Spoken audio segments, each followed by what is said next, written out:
लेकिन चलिए सबसे पहले नजर डाल लेते हैं एशियाई बाजारों पर और शुरुआत अच्छी होते हुए नजर आ रही है एशियाई बाजारों की। हरे निशान में ही है। एसजीएक्स निफ्टी करीब देखेंगे तो अब 150 अंकों से ज्यादा की तेजी यहां पर एसजीएक्स निफ्टी में देखने को मिल रही है। कॉस्पी के बाजार भी हम देखेंगे तो करीब 1% ऊपर है। वहीं जापान के बाजार को लेकर एक अपडेट दे दे, वो आज बंद रहेंगे। तो इस तरह के संकेत मिल रहे हैं। फिलहाल मजबूती के साथ शुरुआत होते हुए नजर आ रही है एशियाई बाजारों की।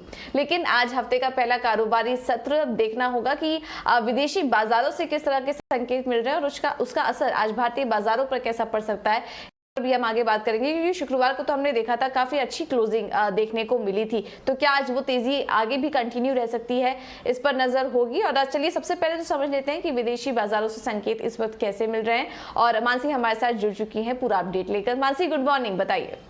गुड मॉर्निंग पूजा। बिल्कुल काफ़ी पॉजिटिव क्यूज़ यहाँ पर एशियाई बाजार से शुरू होते हुए नजर आ रहे। अगर एसजीएक्स निफ्टी की शुरुआत देखिए काफ़ी मजबूती 150 अंकों के ऊपर की तेजी नजर आ रही है और सेंटिमेंट्स जो है बुलिश शुक्रवार के ट्रेडिंग सेशन से ही होना शुरू हो चुके थे, क्योंकि अमेरिकी बाजार की शुक्रवार की जो क्लोजिंग है वो भी काफ़ी मजबूत रही और दरों में तेज बढ़ोतरी की संभावना जो है वो कम हुई है और इसी के चलते जो है सेंटिमेंट काफ़ी हद तक सुधरते हुए दिखे।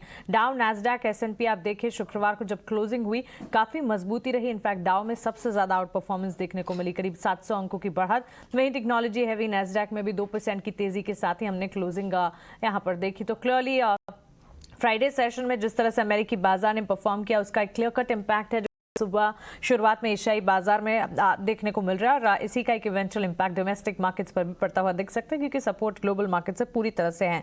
अब फेड के ओर से बयान क्या आते हुए दिखे हैं। ब्याज दरों में 1% की बढ़ोतरी की आशंका जो है वो कम हुई है और इसी ने सेंटिमेंट काफी हद तक बूस्ट किया है। इसके अलावा स्टॉक स्पेसिफिक एक्शन भी ग्लोबल मार्केट्स में काफी देखने को मिले। वेल्स फार्गो और सिटी ग्रुप जैसे कंपनियों के नतीजे आने की उम्मीद यहाँ पर देखने को मिली और उम्मीदें जो है काफी बेहतर रही और इसका एक इम्पैक्ट था। तो स्टॉक स्पेसिफिक मूव्स भी काफी ज्यादा उम्मीद से बेहतर इनफैक्ट इन कंपनियों के फिर नतीजे भी आते हुए दिखे और ये पॉजिटिव इम्पैक्ट जो है वो बाजार को और ज्यादा बूस्ट कर गया। तो क्लियरली स्टॉक स्पेसिफिक मूव्स रहे। टेक्नोलॉजी हैवी काउंटर्स काफी मजबूत रहे।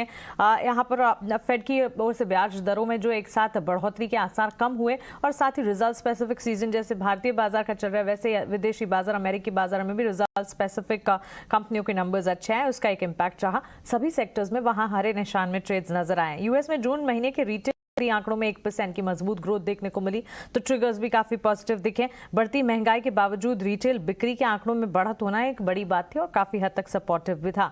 अब शुक्रवार के सेशन में यूरोपीय बाजार की अगर बात करें तो उसमें भी मजबूती के साथ ही क्लोजिंग हमने देखी थी और अन्य संकेत अगर कमोडिटी पैक को देखें, एनर्जी पैक में कच्चा तेल $100 के नीचे अब भी बरकरार है, तो that is another trigger to watch out for. Saudi Arab की ओर से उत्पादन में बहुत बड़े उछाल का अनुमान नहीं है और वहीं फेड की बैठक के पहले 10 साल यूएस बॉन्ड यील्ड में हल्की सी नरमी भी नजर आ रही है।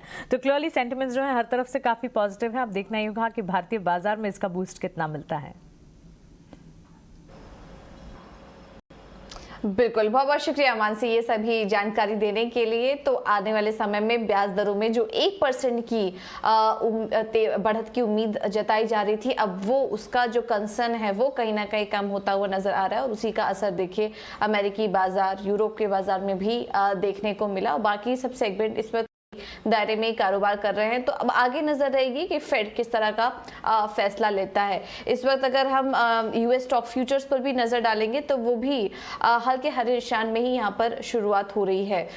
तो देखना होगा अब इसका असर आज भारतीय बाजारों पर किस तरह से पड़ता है, लेकिन आपको एक एक करके दूसरे संकेत बता देते हैं। संस्थागत निवेशकों के आंकड़ों पर अगर नजर डालें तो विदेशी बाजारों एफआईएस की तरफ से जो विदेशी निवेशक हैं उनकी तरफ से कैश मार्केट में बिकवाली हुई है। करीब 1650 करोड़ की बिकवाली करके गए वो कैश मार्केट में।